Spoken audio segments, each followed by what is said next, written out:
نويت صوم غد عن أداء فرض شهري رمضان هذه سنتي فرضا لله تعالى. maa ngi leen di nuyu yéen ñëpp di leen jox seen wàccuwaay di leen remercier ci li ngeen wuyu si équipe bu CTV Càmbar TV ni ko Abdou Khadre Fall nga xam ne mooy coordonné programme yi ni mu leen ko présenté di kontaan loolu seen teew parce que ay partenaires lañ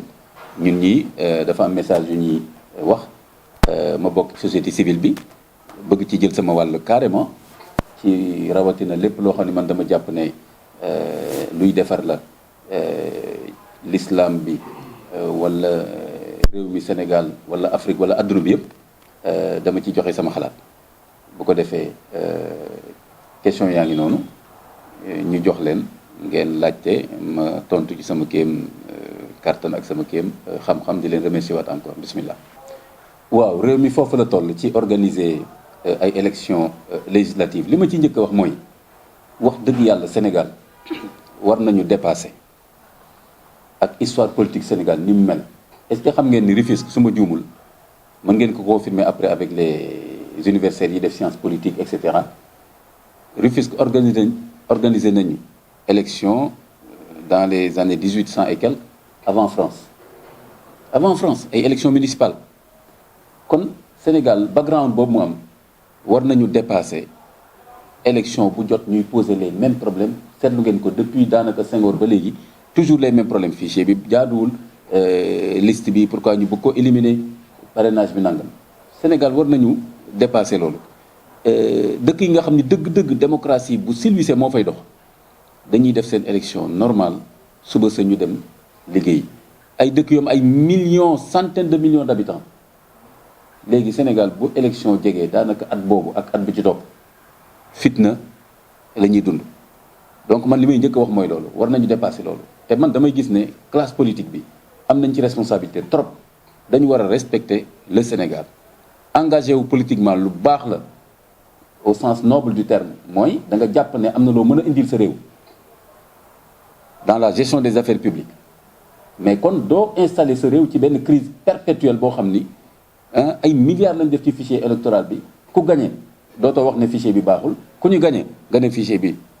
baaxul élection yi liste bi liste bële da ngay gis ñoo xam ne ñu ngi coow politique ba ñu leen ne indi leen dossier duñ ko matal alors que ku bëgg yore réew man déjà dama lay xool déjà ci est-ce que tu es capable de t'organiser pour que li nga xam ni loi bi moom la laaj ci ay bagages ni ngeen koy waxee yéen xale yi ci ay dossiers nga pare ko à temps déposé ñi nga xam ni tam ñooy pouvoir bi ñoom tam dañu war a organiser ay élections yu transparentes yu tegu ci yoon bañ a ërtal nit ñi bañ a def dara loo xam ne yóbbu fitu opposition parce que démocratie dëgg du ndam nga nekk ci pouvoir éliminer ñi nga bëgg a éliminer ñëpp dàq liste yi nga bëgg a dàq yëpp ba pare dem gagner élection yi loolu du ndam te kuy doxalee loolu tu n'es pas un vrai démocrate démocratie boo xam ni da nga créer conditions yi nga xam ne yow rek yaay mën a gagner loolu ban démocratie la donc dañu bëgg mooy compétition bu saine bu normal boo xam ne ñëpp ay am les mêmes opportunités parce que réew mi kenn moomu ko ku fi nekk tey ci pouvoir bi jëlal tey président Macky Sall bi mais am na nu Sénégal doon demee citoyens yi bañ a engagé wu société civile bañ a engagé wu ak yeneen parti politique kon tey moom du nekk président d'accord ngeen ak man am na jaar-jaar yu metti yu mu amoon fii nit ñi seetaanuñ ko ak le régime de Ablaye Wade kon nag moom tamit il doit pas faire moins que le régime de Ablaye Wade mooy que nañ ñu organiser élection yi normale mais aussi ñun en tant que société civile ñun képp koo xam ne li ngay def jaaduwul ñun dañu la duut baaraam parce que ñun dañuy jouer ci ay équilibre réew mi dafa soxla ay équilibre donc ñun tam duñu wax ne opposition bi lu mu def rek ñu ne noonu la parce que pouvoir bi ñoo leen tooñ kon tam opposition bi nañu indi seen dossier normal li nga xam ne moo mujj xew démb mën na indi fitna ci réew mi mooy que ni vraiment organiser élection boo xam ne ci réew da ngay mujj éliminer liste ñi nga xam ne ñoo gën a représentatif ci opposition du am sens kon finalement kan ngay demal compétition bu ñuy wax démocratie mooy compétition politique dañu war a def compétition politique sénégalais yi dégg nit ñi joxe ay programme wax ne lii laa bëgg pour que ñu mën a tànn kon loolu lañ ci soxla mais opposition bi tam nañ matal li ñu war a matal parce que aussi bu fekkee da nga ni man am naa mbooloo jeunes yi man lañ àndal lu ma neex laay def mais damay dem élection loolu tam rafetul kon nag nañ ko teg ci yoon fi mu nekk nii ñu bàyyi listu yeewi askan bi ñu mottali li ñu war a mottali ñu dem ci élection yi def compétition bu normal. lu ko jiitu te lu ma ko sori dara muy àndu Yewwi Askan Wi ak Wallu Sénégal ñaari coalition yoo xam ni seen ànd bett na ñu bari ci Sénégalais yi naka nga gisee àndu ñaari coalition yooyu ci élection yi. man de bettuma gis nga politique niñ koy faral di waxee ak ka nekk dëgg il faut jamais dire jamais en politique ñi waxoon ñëpp ne ñoom duñ ko def ñu ngi koy def fi mu nekk nii du ma tudd ay tur mais politique moo tëddee noonu moo tax politique dafa laaj flexibilité te am na ñoo xam ne dañu yaakaar ne flexibilité mooy ragal mooy mboqat man mii dañ ma koy jiiñ suba ak ngoon maam Kanté dafa nooy trop position dafa woyof nangam ak nangam mais xam naa li may def parce que dafa am yoo xam ne boo ci amee position bu catégorie suba sa rek mu am lu lay wan ni mieux vaut da nga waroon yaatal yëf yi tuuti am flexibilité politique taxawul fenn parce que ay xalaat la ak ay adaptation ak ay situation yu changé du science exacte politique du 1 plus 1 égale 2 donc man loolu daf may jaaxal mais nag gis nga boo nekkee ci pouvoir borom xam-xam bi dafa ne na ngeen moytu ñaar kii nekk ci pouvoir te ragal ko ñàkk kooku lu ne dana ko def ci ay contradiction ay mbir yoo xam da nga naan kii xàmmeetuma ko politique moo mel noonu yëfu pouvoir moo mel noonu dafa am mystère boppam ki nga xam ni tamit dafa bëgg a jël nguur moom tam léeg-léeg mu mel ne ku xaw a ñàkk sagoom donc na ngeen xam ne affaire u jamais ak affaire u kii ku bon la man maa baax du ma mës a ànd ak kii gis ngeen ko fi du ma mës a transhumé nangam ak nangam yooyu yëpp réalité politique bi wane na ni jaru ko li gën daal mooy nga wax sama programme mi ngi nii képp koo xam ne nag war naa mën a ànd ak moom dañ koy waxtaane parce que da ngay toll foo xam ni yow rek xam nga ni du loo mën a dem sans def coalition kon bu fekkee da ngaa bot di ñëpp dès le départ ñëpp nga ne leen da ngeen bon man maa baax kon après su alliance jotee rek nga am problème kon nag nañu gën a yaatal dënn yi gën a am réalisme politique te loolu warul firi tamit fen ngeen baal ma ak wax lu dul dëgg ak loo gëmul déedéet c'est pas la même chose mais da ngay wane rek ni man lii mooy sama programme lii laa bëgg mais man rek nekkuma ci réew mi waaye ala kulli xal koo xam ne dama war a ànd ak yow dañ koy waxtaanee teg loo xam ne mën nañ ci juboo soo ko waxee noonu mën na am mooy tane que dès le départ rek nga ne man maay nitu dëgg man rek maay politique bu rafet ku dul man naa fekk nga gëmoo dëkk bi nangam ak nangam et cetera ku jël nguur gi tamit daal ne voilà ku àndul ak man du ma mës a jubóog yow et cetera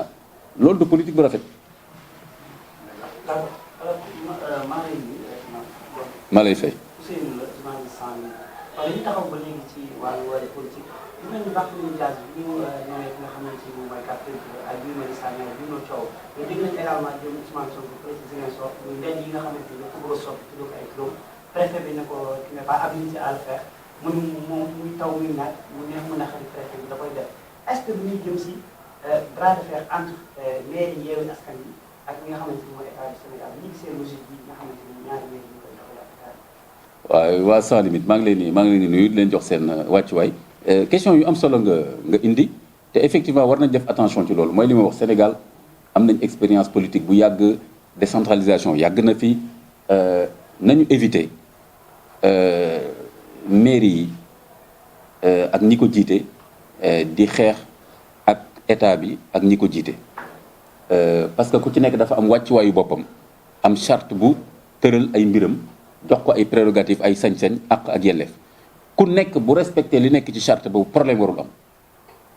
kon problème bi du non man il faut que ma seeti président jubóog moom pour mu mën ma jàppale même loolu man ànduma ci président amul lu mu lay sarax un maire n'est pas un mendiant boo xam ni dafa war a dem jonkan ci kanam président naan ko dimbali ma ngir yàlla lillahi wa rasul nga mën ma defaral sama talibé déedéet lu ci nekk am na fu ñu koy jaaree li nga xam ni commune bi moo ko am ay compétences transférées na ko jël ba mat sëkk li nga xam ne état bi daf ko war a jox ci ay ressources na ko état bi joxe état bi kon warul retenir ressources yooyu wala di wax kaay leen fekk si ma man en tant que président moo état bi de da nga war a garantir fonctionnement état bi attention président moo état tu es au service de l'état mais Afrique moom président da nga yaakaar yaa moom réew mi moom nit ñi moom état bi non tu es au service de l'état la preuve da ngay dem laaj ko nit ñi da ngay dem laaj ko nit ñi la preuve mooy ñi nga fi gis yëpp nii ñu nekk ay civil nii bu ñu leen coup d'état yi ñu yóbbu le militaire yi toog ci caserne yi nangam waaw parce que kon boobaa la ñuy doogoon xam ni kon état ça veut pas dire que maa ko moom du gestion privée kon nag léegi maire yi amuñu lu ñuy saraxu président amul lu ñu koy saraxu amul lu mu moomal boppam ba leen koy sarax ressources yëpp c'est des ressources publiques yoo xam ni dañu wax nu muy demee président bi daf ko war a respecté bu ko respecté wul maire yi dañu war a def ay recours ba ci cour suprême man loolu laa gën a àndal nag balaa ngay taal fitna ak yooyu yëpp nii jaaral fi nga war a jaar yëpp ci nga xam ne ci ay recours yoo xam ne am na fi nga jaar fa yóbbu fa état bi mairie bi mën na porter plainte état bi parce que tel ak tel niñ ko defee jaaduwul et cetera préfet bi ak gouverneur bi ñoom tam dañu am ay sañ-sañ seen diggante ak maire bi kon ni le président de la République et son gouvernement ne doivent combattre les élus moo xam département yi moo xam communes yi du seen cër du seen rôle ñooñu tamit dañ leen élire dañ leen war a jox seen àq ak seen yelleef dégg nga mu neex président mu naqari président dañ leen élire deuxième chose mooy ñi yore communes yi tamit nañ xam ne ils sont des maires de tous les Sénégalais de cette commune kon bul jàpp ne man léegi maire wàllu la wala maire ànd nawle wala maire Pastef kon léegi damay xeex ak président Macky Sall parce que Sonko day xeex ak moom non non non Sonko buy xeex ak président Macky Sall day xeex ak moom en tant que un homme politique bu bëgg a yore réew mi kii yor ko di ko doxalee ci anam boo xam ne àndu ci mu nekk benn xeex ci niveau boobu mais côté mairie bi yow xeexal pour population yi li ñu war a mën a am ci mairie bi ñu am ko kon noonu laa ko gisee su ko defee comme loolu xew Ziguinchor mais man la question que je me pose mooy nañ dem xoolaat texte yi bu fekkee ni préfet bi wala gouverneur bi dafa wax ni maire bi amul droit au-delà de la personne de Sonko amul droit baptiser ngéntewaat penc yooyu ak yoon yooyu na wax fu mu ko teg mais ñi nga xam tam ñoo nekk ci mairie bi nañ génne texte yi wane ni seen àq ak yelleef la ci ñu tuddee ko tur yi ñu bëgg mu jeex parce que texte yi réglé nañ ko texte yi nekkuñ fi pour zéro donc loolu la war a doon pour man vraiment une démocratie locale apaisée laa bëgg nañu doxal parce que loolu mooy intérêt population yi te man en tant que société civile par exemple intérêt population yi laay gën a xool homme politique yi dañuy jàll gis nga leen tey ñu transhumé fii tey ñu xuloo fii tey ñu juboo tey ñu boddante par contre population yi ak seeni soxla loolu daf fii nekk donc nuñ koy réglé man loolu laay position boobu laay gën a sàmm man donc kaddu boobu laay gën a waxee kon fii nañu seetaat texte yi yéen su leen neexee dem leen gën a xool les juristes et cetera ne leen mais effectivement est-ce que commune bi moo am boobu prérogative ou non bu fekkee commune bi moo ko am mais écoute Sonko am na droit def li muy def te boobaa gisuma ban gouverneur wala benn préfet au nom de quoi mu koy wax ne doo ko def voilà. d'accord alors ñu si li ñu bëgg laa dañuy taxaw si politique ba léegi gis nañu Bougane Gueye Dany moom ak jaami gox yi nga xamante ne Fadel Barro moo ko jiite parce que keroog seen point de presse bi ñuy wax ba Bougane sax di wax naan ba ñenn ñi sax ci Sénégal jàpp nañu Bougane dañu ko singili est-ce que singili boobu jàpp nañu lu am la d'après 2019 dañ ko téye ci ay parrainage 2022 est-ce que jàppoo ni singili dafa am ci diggante Bougane ala kulli xaal gis nga booy xeex ak nguur tout naturellement nguur da lay singili ah oui du la baal dara parce que li mu yor nga bëgg Bougane fi Macky Sall toog fa la bëgg a toog te Macky Sall tam fa mu toog bëgg faa jóg wala boog même bu fay jóg du n'importe comment la fay jógee bëgg na su fay jóg ka fay toog nekk koo xam ni waayam lay doon et cetera kon c'est sûr que Bougane sortie yi mu def ak position yi mu am tey jii bu jegante woon ak président Macky Sall jafe-jafe yu bëri du ko am gisoo yenn maire yi dem rejoindre président Macky Sall parce que dañ jàpp ne loolu day yombal yu bëree bëri yu ñu bëgg a def donte woon sax loolu pour man moralement politiquement faute la jaaduwul mënuloo nekk ci benn liste parce que bu fekkoon président Macky Sall la muy doxal ak la mu bëgg a doxal ak parti ak coalition am ci communes yi moom nga gëm lu tax dema woon ci liste ba yow nga def beneen liste sa programme bopp dem ci population yi ñu nommé la léegi nga dem rejoindre président bi pour man loolu dafa xaw doy waar dafa mel doy waar donc Bougane c'est sûr que du yomb ci moom comme n'importe quel opposant donc maintenant est-ce que Bougane tamit jël na toutes les dispositions pour bañ a prêter le flanc déposer listam ni mu jaaree yoon loolu peut-être su ngeen demee laaj ko dana ci tontu. parce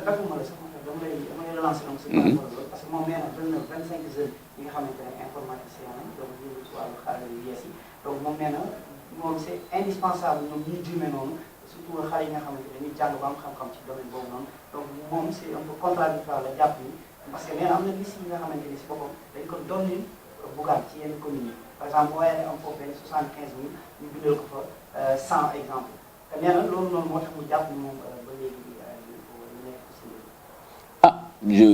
je pense que su waxee loolu am na fu mu ko teg mu des nag léegi comme ñun ni ma la ko waxee ñun ñu nekk société civile bi réew mi tamit daf ñoo soxla ñun pour ñu gérer ay équilibre nga réew mi suñ ko bàyyee rek ñoom gis ngeen nu muy def gis ngeen la dernière fois émédi bu mu amee ñoom seen bopp politique yi seen bopp ñoo wax société civile nañ ci dugg jouer médiation sëriñ si et cetera kon réew mi ñoom kese moomuñ ko te tam di leen ko bàyyee mën na métti kon Bougane li mu wax j'espère que am na fu mu ko teg na ko prouver mais en même temps yéen ñii laajte xibaar su ngeen bëggee ay équilibre tamit di ngeen dem laaj ñi nga xam ne ñoo rejeté liste bi ñoom tam nañ prouver sur parce que rejeté liste nekkul rek ne dafa am benn commission bi rejeté liste dañ koy documenter justifier ko bind ko et cetera te tam commission ba ña fa nekk ñëpp mënuñoo wax ne waa pouvoir bi lañ ay administrateur ñoo fa nekk ak tamit ay membres société civile bi et cetera kon ñooñu su ngeen leen laajee ñoom du ñàkk ñoom tam ñu joxe seen version ala kulli xaal bu ñu gisee ne vraiment li ñu rejeté jaaduwul ñëpp a war a taxaw ci kanamu pouvoir bi ak commission bi ko def ak jàppale ñi ñu rejeté bañ indi leen mais en même temps aussi ci démocratie comme ni ma ko waxee y a des règles du jeu qu'il faut respecter su fekkee ñu tamit yow yi sa dossier jaarul yoon yow tamit buñ la rejeté bul ne buñ ma rejeté xam nga lu tax parce que li muy indi mooy kon règle du jeu amatul kon ku nekk mën ngaa def nu la neex ñëwee nu mu la neexee mais terewul nga bokk ci lu la neex gagné lu la neex def lu la neex loolu ëpp naa def. maa ngi lay fay. Wassare News maa ngi leen combat bi nga xam ne yaa ngi ko doon def si homosexualité mu dëgg woon lool nit ñi doon la suivre bu baax a baax ginnaaw si nga amoon problème ak kii di Wally Seck bu jëloon na fi nëpp la jant bi si ay biir depuis un certain temps nag seen benn naataango société civile sax laay wax Cheikh Oumar Diagne ñu ngi koy jàpp fële ca prison bu Rebeuss ginnaaw bi mu amee problème ak kii di Djibril War nekk député benn bokk yaakaar ñoo seetlu ñu fësoon lool si xeex bi ak si combat bi mais depuis un certain temps dafa mel ne da ngaa dellu ginnaaw wala kaso bi moo tax nga dellu ginnaaw wala nu mu demee noonu. waaw Wassare xibaar Wassare News waaw maa ngi leen di jox seen cër di leen nuyu bon li may njëkk a rectifier mooy que bon kenn nëbbu ma jant bi waaw maa ngi sant yàlla ça veut pas dire que ni dama jàpp ne nekk tout le temps ku libre ci mbedd yi di dox say soxla que toujours rek loolu mooy li gën mën ngaa wax ne loolu moo gënal ñëpp mais mën ngaa dem kaso loolu tam nekk lu baax parce que dafa am ay valeurs yooyu défendre et cetera gis nañ yonent yàlla Yusufa ndeysaan ñu tuumaal ko lu ne tëj lu ko kaso 10 ans lu ëpp ak et cetera donc dem kaso ñaanal yàlla rek mu bañ a nekk ne tooñ moo tax nga dem fa mais jotuma dem kaso fi affaire bi mujj yam mooy que Wally Seck daf ma defal citation directe bi ma defal citation directe ma wut sama pool d'avocat xam nga sànq maa la koy wax man légaliste la donc nekkuma fa naan waaw lu tax mu def ma lii man en tant que imam nangam déedéet dama ko nii am nga droit bu fekkee da nga jàpp ne dama la tooñ nga yóbbu ma ci yoon man tamit xam naa yoon nekk ci réew mi ni yow ma wut sama pool avocat léegi nag ñu dem ba ci digg ba moom mu lijjanti mbir mi ak waa këram ba yamale fa yëf yi kon noonu la demee doxuma ci billaahi wallaahi tallaahi doxuma ci benn médiation ñi def médiation ba fi ñu toll nii amul kenn si ñoom koo xam ne ñëw na wax ak man loolu wax naa ko plusieurs fois defuma benn médiation demandé wu ma médiation ba ñu defee conférence de presse ba seen kër laa def sama post Facebook maa ngi fàttaliku sax ndeysaan dama ci jàppante woon sama benn grand sax ndeysaan mi ngi ci bàmbeelam yàlla na ko yàlla yërëm Pape Amadou Fall ma xarit mag ndeysaan moom daf ma ci mere woon lool parce que daf ma ne woon nangul médiation yi ma ne ko du ma ko nangu mu mere ma ci lool te xam nga lu tax mu mere ma ci dafa ne ma ñii waruñ jar yow ñu lay toroxal di la traîner ci ay kasoog yu mel noonu ci yoo xam ni moom noonu la ko gisee woon ma ne ko non man yooyu yëpp jaaxaluma mais du ma def benn médiation maa ngi ak sama groupe d'avocat na ma woo tribunal ma dem wax li may wax loolu moo tax su ngeen ko fàttalikoo sax Mame Matar Gueye bu Jamra man ak moom mujj nañu am foofu malentendu bu metti parce que ba mu demee foofu ci conférence de presse bi ma woo ko téléphone mu ne ma non duñu bàyyi xale bi mu lay sonnal kilifa nga ma ne ko non objectif bi c'est pas que ma mucc ci tribunal parce que dem tribunal ça veut pas dire forcément da ngay dem kaso donc citation directe la dama waroon dem tribunal samay avocat ma waxtaan ak ñoom xam lu ma fay wax kon noonu la demee mais daal ala kulli xaal ñoom ñoo lijjanti seen mbir après laa dégg xam nga Sénégal lañ nekk après laa dégg ne ñoom seen i ay mbokkam ay waajuram ñoom ñoo dem gis ngeen imaam yi foofu gis leen ne leen nañ ci jàpp te ñoom tam gis nga bi ñu ñëwee dañ ne non coon ndeysaan yal na ko yàlla yërëm xam nga dafa ne waaw man finalement dama ni du bëgguma dégg ñu ne njabootu coon ñoo yóbbu imam Kanté ñoo yóbbu benn imam bu mu mën a doon tribunal kon ñoom ñoo ko mujjee lijjanti noonu mais man demandé wu ma ci benn médiation. léegi nag li ngay wax ne waaw léegi nag li ngay wax ne non delluwuma ginnaaw benn yoon ci programme boobu kuy suivre sama page Facebook yëpp ni nga gis ne chaque occasion bu ma am ci LGBT menace bu ñuy présenté rek ma wax ci mais en même temps tamit man bëgguma aussi LGBT tam confisquer sama temps sama dund fatt nit ñi waaw am na yeneen activités yu fi nekk yeneen dossier yoo xam ni tam daf ma yitteel Sénégal yitteel jullit yitteel adduna bi kon LGBT tam agenda la rek ci benn agenda am na yeneen menaces yu fi nekk bu dul rek moo tax temps yële par exemple affaire famine xam nga balaa ngay LGBT da fekk nga lekk naan ba pare xanaa xamoo nit ki bu xiifee mën nañu ko dugal LGBT waaw nit ki bu xiifee bëgg a lekk bëgg a naan mën na tax mu dugg LGBT wala dugg loge maçonnique kon tam question yooyu tamit dama ciy wax moo tax temps yële dama gën a artu président africain yi ne leen affaire famine bu ñu ko fi dégg parce que famine création artificielle la Afrique kenn waru fi xiif waaw ñooñu ñuy wane ñu ràgg noonu di dee xiif bu mu fi amati te xam ngeen ni guerre am na Ukraine blé bi mën na bañ a egsi mais gis nga ñu ngi ciy jël ay mesures ba président ONU ñëw fii ne leen nañ sécuriser les flux alimentaires mais loolu tam c'est important kon delluwuma ginnaaw ci agenda LGBT bi mais en même temps aussi sama style bopp laa ci am man je suis une personne libre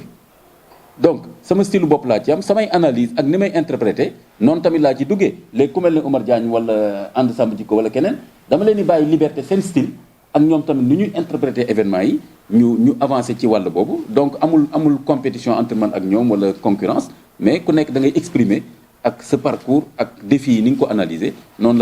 laa ko gisee.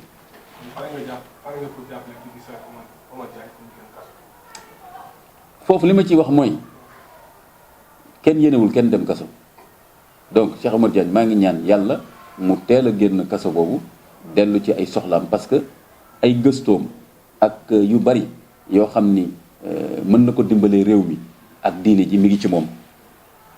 ku gis ay gëstoom gis ay position xam ne mi ngi ci moom kon kii Sénégal li mu ko gën a soxla mooy mu am liberté am di mën a apporter li nga xam ni war na ko mën a apporter kon foofu laa ci yam léegi nag comme ni ma la ko waxee légaliste la sama position nekkul ku am problème ak justice rek ñu ne dañ la bëgg a jaay doole dañ la tooñ parce que loolu du ma ko nangul ni Oumar Diagne ñi man sama bopp ni keneen xam nga man nee naa la bëgg dañ ma yóbbu man damaa jël sama avocat taxaw di xeex kon tamit bëgguma Sénégal ñu tàmm wax ne waaw justice amul kuñ jàpp rek dañ ko bëgg a tooñ et cetera donc au delà de Oumar Diagne loolu lenn la ci kon nañ jàppale ay avocat am jàppale procédures yi def ay conférence de presse et tout pour nguur gi xam ne dossier bi dafa war a nekk benn dossier bu judiciaire loolu tam dama koy nangul Djibril War dama koy respecter en tant que citoyen am na droit porter plainte ku ko neex muy Oumar Diagne muy Imam Kanté kooku tamit dem défendre loolu laa gis ne c'est les règles du jeu de la loi et de la citoyenneté parce que loolu su amatul rek ci kaw lañ jëm il faut nit ñi comprendre loolu du affaire ragal wala dara loolu su amatul réew dootul am gis ngeen réew yu mu amul gis nga ni muy mel kon loolu laa gis léegi ma jeexal ci peut-être fekkee am ngeen beneen question ma jeexal ci professeur Oumar Diagne ma wax ci benn peut-être c'est l'occasion ma waxaale ko ci mooy comme ni ma ko waxee sama style bokkul ak forcément style am donc moom du ma ko wax mu waxee man ni may waxee man tam moom du ma wax naa waxee ni muy waxee ay gëstoom mën na bañ a bokk ak samay gëstu ni muy interpréter yi muy gis mën na bañ a bokk ak sama interprétation kon dama koy respecter mu respecter ma léeg-léeg du ma ànd ci moom ni muy interpréter ak ni muy tëralee discours am c'est normal moom tam mën na gis ne man sama discours wala position yi may jël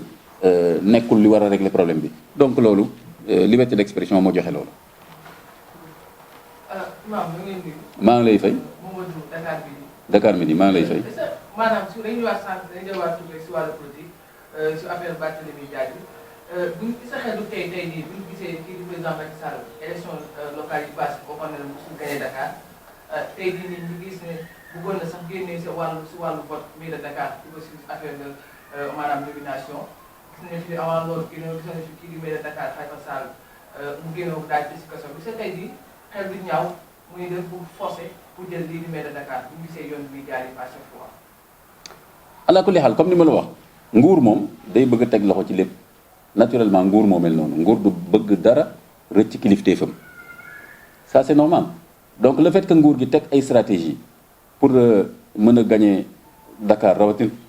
gox yu mag yëpp noonu c'est normal dans tous les pays du monde yi am démocratie noonu lay demee gisal France actuellement gis nga ñu ngi xëccoo nga coalition bële tey ji am na ñu ànd France ñoo xam ni ko waxoon dinañ ànd ñu ne la du dëgg mais gis nañ ni suñu àndul duñ mën a wàññi doole Macron tamit mi ngi ànd ak ay ñeneen nit ñoo xam ne jubóoloo na ñoom démb et cetera kon politique moo demee noonu mais man li ma gëm en tant que ku nekk société civile rek mooy toujours dama wax ni nekk président réew taxul nga moom réew mi président Macky Sall warul fàtte jamais loolu maa ngi leen di fàtte loolu encore dama ne am na Sénégal nu mu doon tëddee ñu bàyyi Abdoulaye Wade jaay ko doole moom def lu ko neex fi du mës a nekk président kon loolu bu nga ko fàtte mu kon il doit tout ça au Sénégal à la classe politique aux citoyens sénégalais donc moom tamit moo tax ma ne la il doit pas faire moins que d'être un bon démocrate et son gouvernement doit organiser des élections transparentes ku gagné ku ñàkk ku gagné bañ a féeteerlu ak bew mais ne jox nañ ma sañ-sañu ci ma doxal réew mi naa nekk gor doxal parce que dañ ma cee wóolu ku ñàkk tamit daal ne dama bëggoon liggéeyal sama réew am na lu tax wóoloo guñ ma wala nangam naa demaat seet nu may ñëwaatee wala sax léegi bàyyi naa sax politique di jàppale sama réew ci beneen anam politique rek mënul nekk métier nga jàpp ne pour nga tekki dara ci réew mi rek foog nga yor réew mi nekk ministre wala président et cetera kon stratégie politique c'est normal mais na ànd ak éthique bu mu ànd ak jaay doole bu mu ànd ak tooñ foqar ci li professeur ndeysaan mi ngi ci bàmmeelam Amadou Aly doon wax la république du giro du siif et du foqar ci loolu dootul république day am règle du jeu des élections transparentes une compétition ouverte kon président Macky Sall loolu lañ koy ñaan mu garantir ko mais pas na garantir moom nu muy nekkee président wala nu muy amaatee mandat wala que nu muy fexee ba Dakar moom mu gagné ko extra moomul Dakar président Macky Sall est-ce que Dakar wala ma nga jóge ba Kaolack jóge ba Fatick ñëw Dakar ñu xajal ko fi mu jàng li muy jàng ba nekk président tey kon tey xam na ni moomul Dakar lu tax nga ne man foog ma gagné Dakar kon Dakar da nga koy présenter li nga bëgg bàyyi leen ñu choisir loolu la ñuy xaar ci moom mais pas taxawaay boo xam ni day indi fitna rawatina que léegi Sénégal soppeeku boo xam ni ak opposition bi ni ma leen gisee entre guillemets yenn radicaux yi ma gis tey ci opposition bi am na loo xam ni boo leen ko bëggee def ñàkk intelligence politique lay doon parce que réew mi doo ko yor ci jàmm kon loolu tamit sax ci wàllu xalaat sax loo contre nit war nga xalaat politiquement ak stabilité réew mi fi mu toll est-ce que yenn yi nañ ko doon defee démb est-ce que mën nga ko defee noonu ci jamono yi am na ay temps lu ñu mënoon def démb ci Senghor mënatoo ko def lu ñu doon def ci Abdou Diouf mënatoo ko def lu ñu doon def ci Abdoulaye mënatoo ko def kon bokk na sax ci intelligence politique nga bañ a def yooyu mais pour man première chose mooy valeur c'est-à-dire nga nekk gor bañ a saxi réew mi ndax bëgg téye sa nguur wala ndax bëgg boddi ay nit loolu c'est pas normal parce que réew mi moomuloo ko te réew mi ñoo la féete fu ginnaaw li yàlla def nga mën faa am cër moo xam président nga moo xam ministre nga moo xam député nga kon nit ñi nañu nekk gor te jox askan bi wàccuwaayam. beneen question bi rek mooy maanaam loo gisee fi mu toll nii nouvelle génération bi ma waxee nouvelle génération mooy maanaam ku si mel ni kii di Pape Djibril Fall ku si mel ni Boubou Sagna ak ñoom Fodé Barro ak ñoom Fodé donc loo gisee maanaam seen dugg Fodé Barro donc Fadel Barro loo gisee maanaam seen dugg si fi mu toll nii si wàllu politique bi surtout parti bi est-ce que jàpp nga ni ay candidats potentiels lañ pour mën a dem fee sa assemblée nationale ak lañ mën a apporter Sénégal yi. man lu ma rafetlu la parce que jeunes yi dugg ci politique lu ma rafetlu la parce que politique du métier kenn moomu ko boo gisee nii yaa ngi xalaat ci sa réew loo xam ne mën na koo defar te nga xam ni ci politique la mën a defaroo te loolu moo am tey ji am na loo xam ne soo ko bëggee defar ci réew mi boo amul responsabilité publique doo ko mën a def nga ne kon xaaral ma wuti ji loolu te charte réew mi mayee ko dégg nga ne xaaral ma dem ci nit ñi buñ ma wóoloo jox ma responsabilité ma doxal loolu dama koy rafetlu loolu mooy politique bu rafet. te loolu moo wax la benn affaire man moo tax bokkuma ci ñiy xarab am politique ñoom ñëpp benn lañ ay saay-saay lañ nangam mais def politique yombul parce que da ngay xalaat ay programme da ngay toog ay guddi doo nelaw di réunion di dem ci nit ñi. am na ñoo xam fi nekk nii yéen sama genre yi presque seen clavier lañ nekk rek di critiquer homme politique yi di critiquer ak a yomb boo leen ñëw leen fi ñëwul benn réunion minuit benn yoon la ñuy du ñëwaat ndax coono bi ci nekk ñëpp ñiy def politique xam nañ ko coono bi ci nekk pour convaincre nit ñi et cetera dem ci gox-goxaat yi kon. mais tamit seen intérêt bi su bëri la plupart seen intérêt la ci xool parce que xalaat yi bu leen falee dañu am ay postes yoo xam ne tamit en plus dañu am salaire boo xam ne dañu si mën a dimbali seen bopp ak seen ay famille. bon su ma jëlee ma ñëwaat déjà comme ci li nga wax su ma jëlee jeunes yooyu nga tudd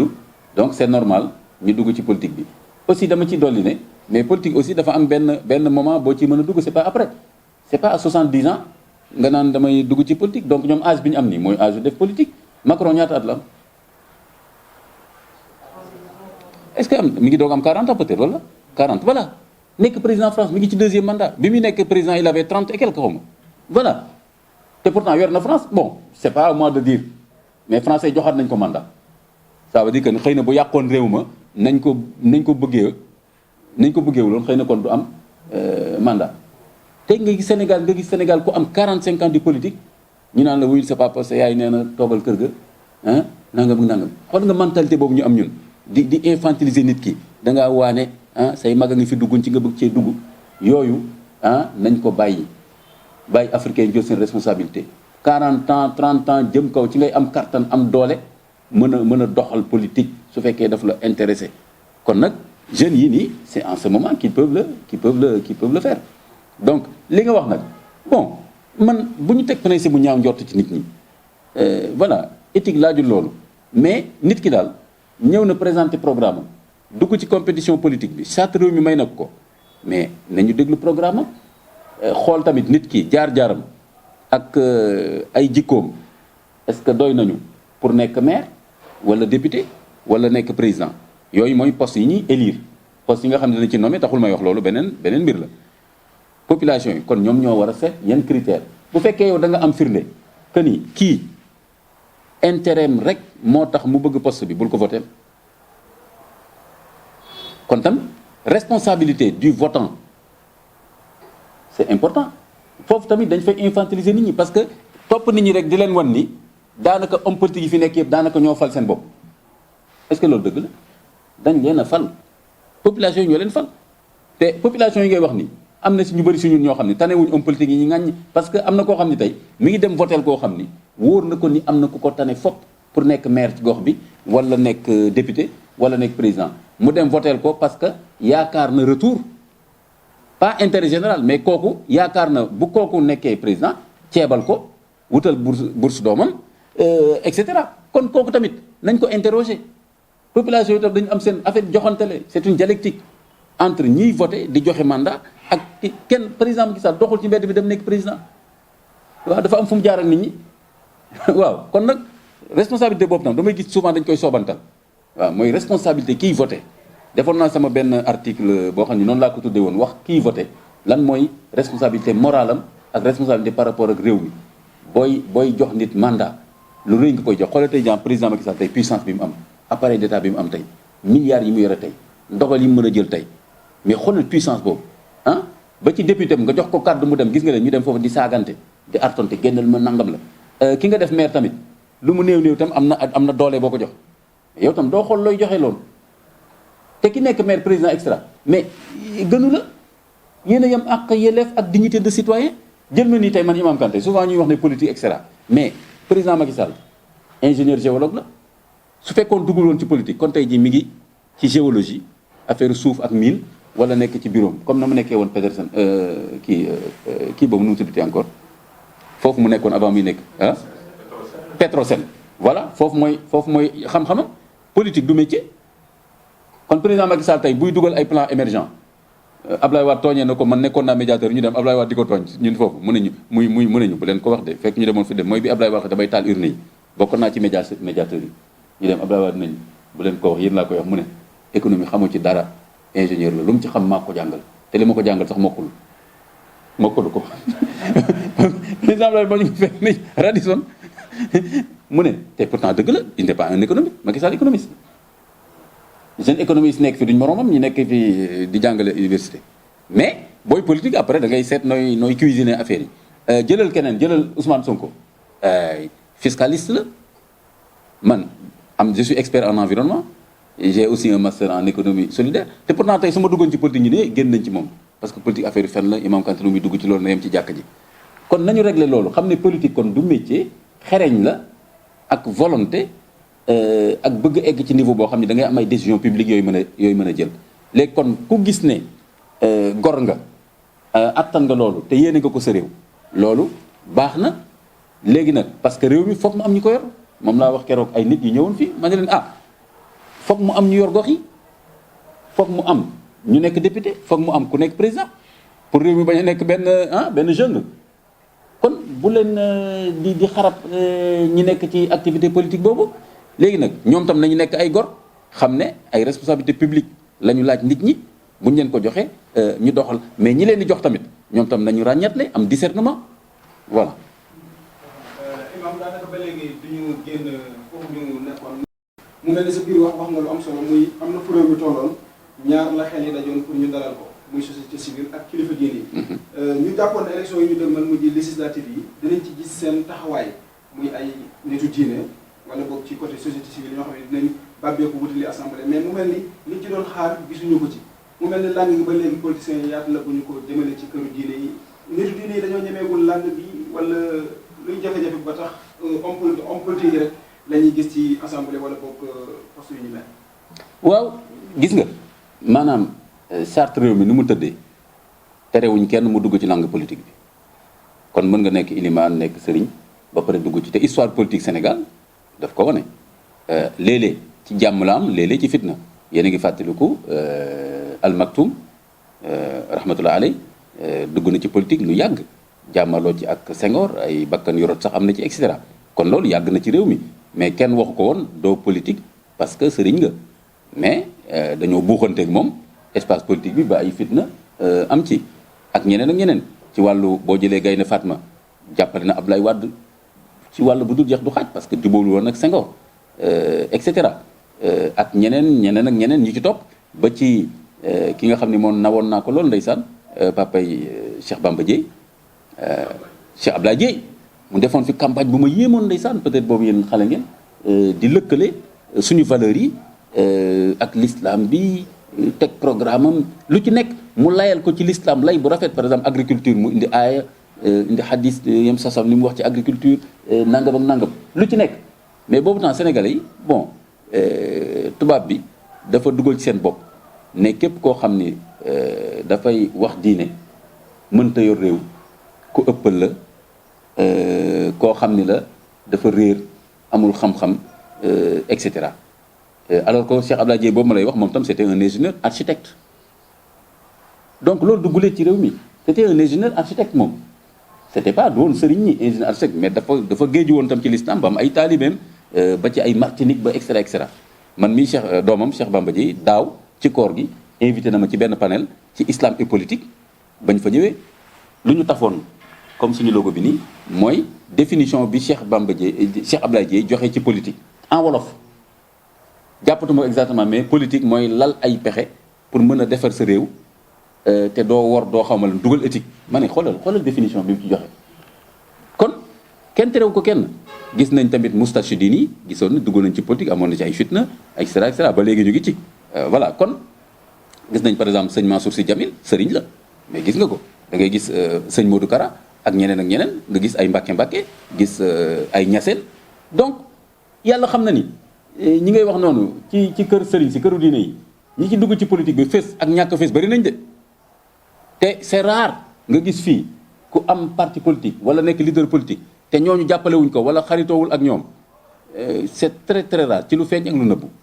léegi nag mu des koo xam ni da nga nekk ci diine carrément maanaam yore discours religieux dugg ci penc mi kenn terew la ko mais yow nag yaa war a am intelligence ak na ngay wax ak askan bi ba ñu wóolulee kii effectivement buñ ko joxoon mairie bi wala ñu yóbbu ko assemblée wala mu nekk président dana doxal réew mi et que du fa toog di waaraate problème tam mooy loolu parce que tamit nit ñi bu fekkee ni affaire waaraateel ak yooyu xam nañ ñi koy def mën leen a déglu fekk leen ci jàkka yi dem xutba ajjuma yow tam fekkee tam da nga leen di wan ni su ngeen ma joxee mairie bi tam dinaa leen waar bu baax a baax gën a tabax ay jàkka nangam ak nangam dañ naan ah ñun fi nekk li ñu bëgg mooy assainissement li ñu bëgg mooy développement local bi donc même bu fekkee yow religieux nga da ngay wane ni xam nga domaine yooyu et que mën nga fa apporter loolu ba pare indi programme comme ñoom booba nit ñi wóolu la te quelque part sax mën nga am avantage si ñoom parce que nit ñi comme Sénégal dañoo fonk diine fonk nitu diine dañuy rafet njort ci yow jàpp ne déjà programme bi gars yi ëppuñ la ci xareñ ba pare xam nañ ne wóolu nañ la xam nañ nitu diine nga nitu jàkk nga ku yor sa njaboot nga nekkoo ci ay caaxaan mën na nekk valeur ajoutée. su yóbbuwaale yi ñuy wax ci Dubaï porte-à-porte dégg nga coow li ban jàngat nga ci am. jàngat bu njëkk bi ma ci am mooy déjà ñàkk dal bi am ak ni ñuy manipuler nit ñi trop facilement léegi ci affaire yooyu ñu ne ay nu mu tuddati ay influenceuses ngeen baal ma ay jigéenu caaxaan yoo xam ni duñu royukaay ci dara boo leen xoolee seen jëmm nii rek da ngay tiit tellement boo gisee maquillage beeg seen waxi nag seen lépp day woote ci lu doy waar ci lu charnel waaw ñooñu bu ñu leen bàyyi ak àdduna bi fii ak numérique bi dinañ taal àdduna bi koo ci gis ci ñoom mu ngi am train de vie boo xam ni liggéeyam mayu ko waaw ñu ngi tukki fu ko neex di dundee nu mu ko neexee ci alal bu baree bari boo xam ni même ñi ne yore ay entreprise dund boobu luxe loolu dafa yomb de dafa yomb donc ñooñu ñuy wax toog sa clavier nii rek def sa maquillage yëpp taxaw naan influenceuse la influenceuse ci lan loo jàng ci lan ngay influencer nit ñi donc nañ njëkk a régler problème boobu loolu ba tam Dubaï porte la jékki-jékki rek ay nit génne seen vidéo ay jigéen génne seen vidéo waaw jigéen ñi dañuy def lii dana nga seetlu de yeneen jigéen ñooy feeñal yeneen jigéen kon na nga seetlu ne benn proxénétisme international moo fi nekk boo xam ni ku am intérêt bëgg a yàq dara wala bëgg cee am dara nga génneel la neex yooyu noonu day am fu nekk affaire njaaloo ba njaaloo ak mala ay kii sobe bu fekkoon amul woon bu fekkee Dubaï la xewe woon scatologie en français mooy di jëfandikoo ay neefa rek ay sobe tur bi fan la jógee fekkoon xamuñu ko li naar bi waxoon xam nga naar bi dafa ñëw ci benn dëkk laajte wanag bi ñu ne ko wanag baa ngi ndale mu gàddu saagam dem ba mu teg saagam dem ba mu yàgg ñëwaat jël saag bi waa dëkk bi ne ko yow bi ci wanag ba ngay dem looy yóbbu yu diis yëpp nii kuy dem wanag koy woyof moo gën bàyyi fi saag bi rek fii sàcc amu fi naar bi ne leen sàcc am ñu ne mu ne tur bi lu mu fi wut bu fekkee xamu leen sàcc amu fi lu fi indi tur bi kon scatologie est-ce que Dubaï ñoo ko créé terme français la kon ñoom xam nañ mooy lan zoophilie Dubaï ñoo ko créé di séy ak mala am na dëkku tubaab yu mu dagan temps yi rek maa ngi doon gëstu nii Danemark Norvège dafa am ay groupe de zoophile kon lu tax ñu bëgg a tuumaal léegi Dubaï tuumaal benn réew parce que am na ay benn yu fa def lu mel noonu est-ce que sax ñoo ko def ak nan lañ ko defee si suba rek maa ngi gis kenn ci jigéen ñooñu ne Interpol ñu ngi koy recherché parce que moom ci boppam wax na ni man loolu maa ko def pour xaalis ñu naan waaw dañu bëgg a def nit ku ñuul jaam arab yi dañu bañ nit ku ñuul courant anti islamique yi profito ci bëgg a boole jullit yi entre noir ak arabe et cetera alors que dafa am benn proxénétisme international benn système de pression international bu am moo xam Dubaï moo xam Israël moo xam feneen ak feneen lu ne la ñuy def ci àdduna bi lii lu ndaw la ci lu ne am na dëkk yoo xam ne dafa dagan am na dëkk yoo xam ne dañ koy tere mais même dëkk yu ñu koy tere wax leen ne ban dëkk mooy dëkk boo xam ni mën nga fa tere leen nañ jël tey ci suñu Sénégal am na ruq yoo xam ne sañu leen faa dem waaw parce que xam nga à peu près la fay xew mais tant que seen ruq la foofu ak ay maison close ak ay soirée yooyu ñu fi def nii boole ki Sénégal fii la production dañ ko fi autorisé tey ki nga xam ne day jaay yaramam mais kooku niñ koy toppatooyee yow miy feebar sax tey duñ la toppatooyee noonu mais c'est pas parce que dañ ko yërëm de pour mu nekk disposition góor ñi ko soxla yaa subhanallah te kon kan moo défendre jigéen dëgg islam bi ne kii na ko borom kër toppatoo wala magam wala société bi toppatoo mais bu ñu ko bàyyi ci mbedd bi tey xoolal jigéen bi taxaw ci mbedd bi ñu naan dafa xiir dafa mar ñiy wax prostitution par nécessité c'est très très rare jigéen def prostitution par nécessité même bu fekkee loolu la sax xanaa benn fan lay doon wala ñaari fan pour nga lekk dara mais di nga ko def ay at nécessité xanaa boo defee prostitution une semaine ba am ci benn 100 000 sax xanaa nga ne xaaral ma seet benn petit commerce nga xam ni kon ñiy wax loolu weg jigéen taxu leen ñu koy def ñi génnee vidéo yi nii influenceurs yooyu da nga yaakaar ni wormaal jigéen moo tax ñu def ko ñoom seen bopp ñu ngi dund système yoo xam ni prostitution la na xaalis donc buñ ci tuumaal ay Dubaï ak nangam naam yii day am Chine day am Dubaï day am France day am fu nekk léegi nag ku nekk yaa war a xam sa bopp ñaareel ba tamit c'est pas parce que dañu tudd ay nit rek nga ne dëgg la tey jii ñu ne am na 43 Sénégalais rek nga ne waaye Sénégalais yi dañoo yàqu naam yaa ngi tooñ de 43 Sénégalais ñan la dégg gis nga seen tur ñan la voilà est-ce que yéen a ngi gis ngeen benn liste ñi wax loolu ñan la ki wax loolu kan la moom enquêteur la influenceuse boobu yow da nga koy wóolu du personne bu fiable dafa nekk ci ay intérêt moom dafa am ay nombre de vues da nga gis influenceurs yooyu ay 1 million d'abonnés la ñuy am ak xeeb nañ ko jëm kaw mais loolu dañ koy jaay ñoom dañ koy jaay donc vidéo bi li ko génnee ki ko génnee kooku mu nekk nii mi ngi ci xaalis boo xam ni xamoon nu mu toll ba tax mënoon na gis loolu bañ ko génne parce que waru ko sax génne parce que lu mel ni xale yi di ko gis ñëpp nii mënoon na ko gis sax daal ne lii rafetul ci deru jigéen ak ci xale yi dama koy nëbb mais daf koy génne parce que xam na ni bu ko génnee mu am 1 million de xaw ma nangam 500 millions de vues ñu fay ko ci plateforme am na ci kenn koo xam ne maa ngi koy suivre mu ne temps yi maa ngi dëkk sàngam ñi abonné ci man ñoo ma payel voyage foofu ñi abonné ci boobu ñoo ko payel voyage lan la séq ak ñoom bañ payel ko voyage te mu am ñu xiif à côté à gauche à droite ñu bañ leen a jox dara di jox benn influenceuse boo xam ni dafa suur këll ah kon nga xam ni il faut faire très très attention mais nag ñaawteef moom ma ne la njaaloog anam bu mu mën a doon ak prostitution boo ko xasee ba nangu lu ne mën nañ la ko defloo parce que jigéen bi bu xasee ba nangu luwee yaramam daal ne fay ma te nga moom sama yaram ci temps bi nga may fay kooku bu la neexee nga ne ko naanal nangam lekkal nangam parce que yaa moom yaramam ci jamono jooju daf may jaaxal na léegi ma gis féministes yi sax doo leen dégg ñuy condamner prostitution da ngeen ko seetlu da ngeen dégg ñuy coow mariage précoce da ngeen leen dégg ñuy coow excision mais est-ce que di nga leen dégg ñuy coow prostitution parce que dañ jàpp ne métier la léegi sax nan lañ ko tuddee le travail du sexe jël ay jigéen suñuy sœur suñuy nangam tuddee leen travailleuse du sexe ku yërëm jigéen di nga ko tuddee loolu ku yërëm jigéen di nga ko tuddee travail du sexe travailler sexe loolu nite na est-ce que loolu naan sobe moo ko gën a grave man ànduma ci analyse boobu comme ñuy wax ne non gis naa ñu ma wax loolu imam waaye imam du rek affaire prostitution mais dem bay naan sobe dafa nite di ma ne mais prostitution tam dafa nite di benn guddi ay góor yu bëri ngeen baal ma wax bi sëy ak yow te xamoo fu mu jógee ah duñ sa borom kër ngeen ne loolu bon comme dagan na wala pays laïque la waruñ ci wax mais nag naan saw ak xamal ngeen baal ma loolu moom dafa grave subhanallah benn baaxu ci te tam lii occasion la pour que Sénégal ñu yëkkati question boobu nañ fi araamal prostitution ba nga xam ni ku koy def da ngaa làqu wala xama looy def mais bu mu nekk loo xam ni tey jii ñiy prostitué wu ci suñu sœurs yi fii Sénégal mais ñan lañ ay néew ji doole rek la ay néew ji doole tey jii ñi fi am koppar wala nekk ay kilifa seen doom dinañ prostitué kon ñi prostitué wu ñan la en général c'est des femmes et des filles de familles pauvres même bu ñu demee ba nekk ay prostituées de luxe sax mais foofu la ñuy tàmbale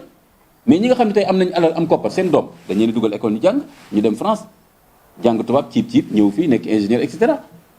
kon ñi nekk ci mbedd mi fii ñu leen di protéger di leen wutal carte lan la mooy doomu mbaadoolo yi ndeysaan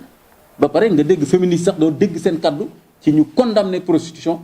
xam ne àndul ak dignité jigéen léegi ñu naan ma woy naan sobe loolu mooy gën a nité di mais prostitution bu fekkee dëkk boo xam ne la dafa lay nañ ko bàyyi noonu nangam subhanallah. waaw man sama question bi ngi dem ci temps yi dañu jàpp ku ñuy wax Mame Gora moom dafa nekkoon temps nekk wax na dafay woote daal ci diine dafa dégg nag benn confrère yi nga xamante ni dañuy jël seen sëriñ tudde ko ak yeneen loolu yooyu noonu la doon kaas mais ñu daal di koy jëfal benn sommation interprétative ba actuellement ñu bañ ko dikk kenn xamul ko xam ñoo naan de donc difficulté yi nga xamante ne moom mooy am jëm ci woote bi ñi nga xam ne dañuy woote loo xamante ne dafa wul ak alxuraan ak wala lu yeneen bi wax mais souvent buñ ko dénoncé dañuy gis ne ñoom it dañ leen di teg ay firnde ci wàllu loolu. waaw laa ko li waaw loolu gis naa ko rapidement nii ci presse bi jotuma gis détails yi mais ci principe bi peut-être loolu mën na jaaxal ñenn ñi mais pourtant ci principe bi ci Sénégal ni mu tëddee nii ci république ku nekk mën nga gëm lu la neex ku nekk mën nga gëm lu la neex léegi nag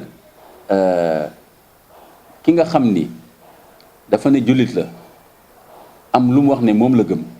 muy jàppee sa sëriñ yonent wala lu la neex kooku mën nga wax ne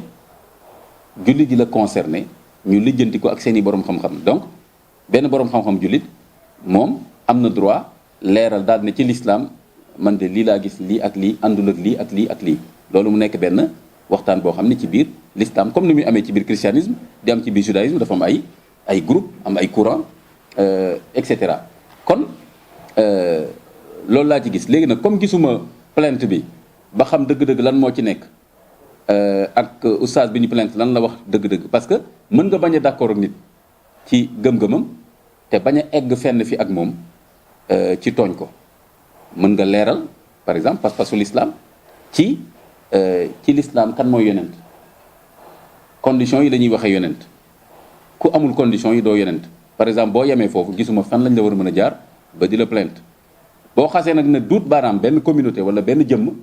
en ce moment nag yow yaay seet ni nga waxee communauté bi wala jëmm ji kooku bu retourné yóbbu la ci yoon ba tey gis naa ni jaadu na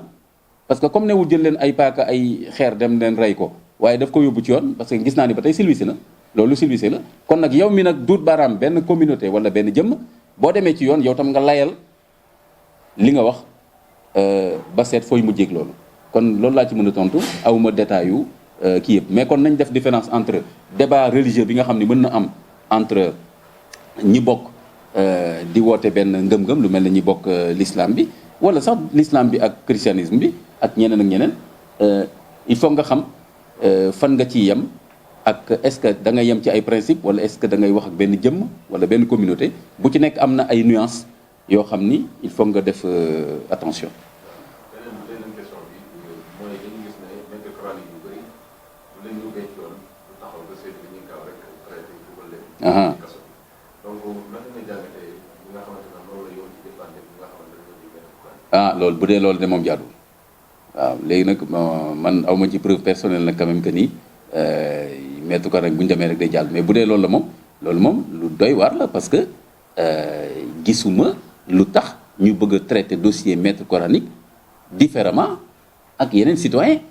xaajul jaadu te sax gàcce la ci l'islam ci Sénégal parce que quand même maître coranique yi wax dëgg yàlla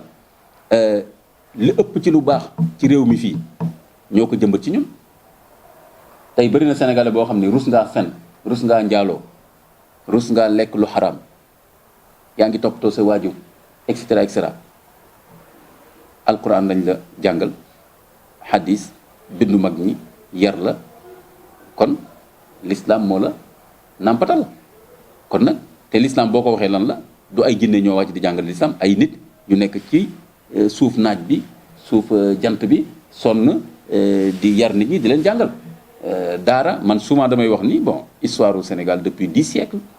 mënoo cee génnee daara ak jàkk kon nag wax dëgg yàlla bu fekkee loolu am na gàcce la ci ñi nga xam ni ñooy def loolu moo xam pouvoir politique moo xam pouvoir judiciaire te loolu du mës a mën a continuer abadan te loolu man de personnellement fu ma ko yëgoon di ngeen ma gis ma taxaw ci buntu tribunal ba wala ànd ak ñiy def marche wala def conférence de presse dénoncer loolu parce que maa ngi koy dénoncer ci ñeneen gisuma lu tax du ma ko dénoncer ci loo xam ne daf maa yitteel loolu mooy l'islam ak taxawaayam ci réew mi beneen bi aussi mooy que ala kulli xaal sëriñu daara yi buñ ko nangu bu ñu nangu ku leen def loolu parce que ay nit a ngi fi yoo xam ne amuñ sax fukki nit te kenn sañu leen ko def wala ku leen ko defit ñu jëflante ko yow kon tam sëñu daara yi bu fekkee dañu am problème justice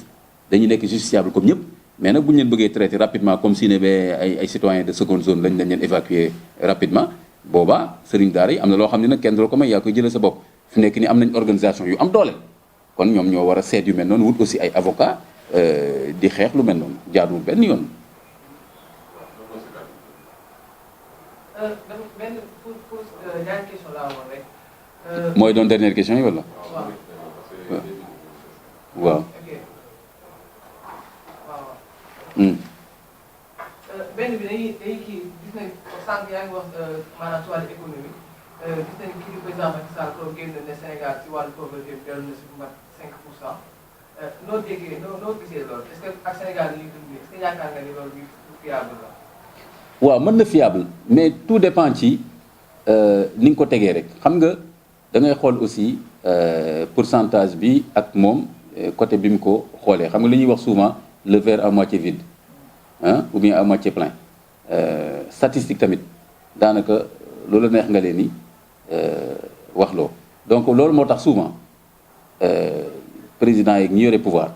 bu ñu joxee ay chiffres ak ni ñu koy interpréter boo demee laaj ñi nga xam ni dëgg-dëgg seen xam-xam moo màcc jëm ci ñoom ñoo lay jox interprétation scientifique bi nga xam ni moo jaar yoon loolu benn la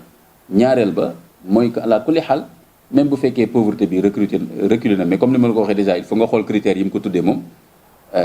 ñaareel ba mooy que même bu fekkee reculé na ci benn côté ala kulli xaal jarul jàppee ndam parce que effectivement la grande majorité des Sénégalais ba tey fi mu nekk nii mënuñu faj seeni soxla niñ ko bëggee kon nag il faut relativiser tout ça vérifier encore comme yéen da ngeen di tas xibaar su ngeen demoon tey laaj des économistes ñi nga xam ne surtout économétrie ak ñeneen des démographes statisticiens et cetera ñoom ñoo lay gën a mën a interpréter chiffres yi déjà wax est-ce que chiffres yi chef d'État joxe parce que déjà combat boobu day am déjà chiffres yi yan la ak tam ci benn période la ak tamit nan lañ ko war a interpréter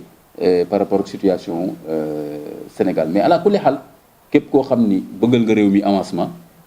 di nga xam ni même bu pauvreté reculée relativement il y a encore beaucoup de problèmes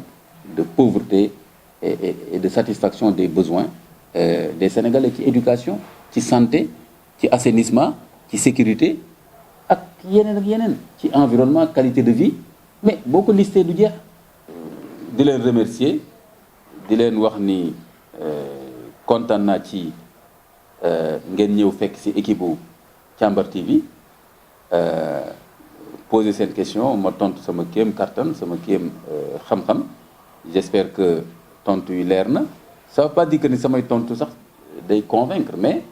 li ma wax quand même loolu laa gëm te ni ma ko waxee itam nii laa ko bëgg a waxee léegi nag yéenay seet après nu ngeen ni exploiter jataay bi li ñu gënal de man ak équipe bu Càmbar TV mooy jeudi bu nekk incha allahu taala ñu mën a dajeeg yéen su ngeen disponible jàngat doxinu àdduna doxinu Sénégal diine ji sans tabou question bu ñëw ñu seet ñun nuñ koy tontoo di leen remercier bu baax di leen ñaanal bon retour ak bonne continuation de vos activités wasalaamaaleykum wa rahmatullahi wa barakatu نويت صوم غد عن أداء فرض شهري رمضان هذه سنتي فرضا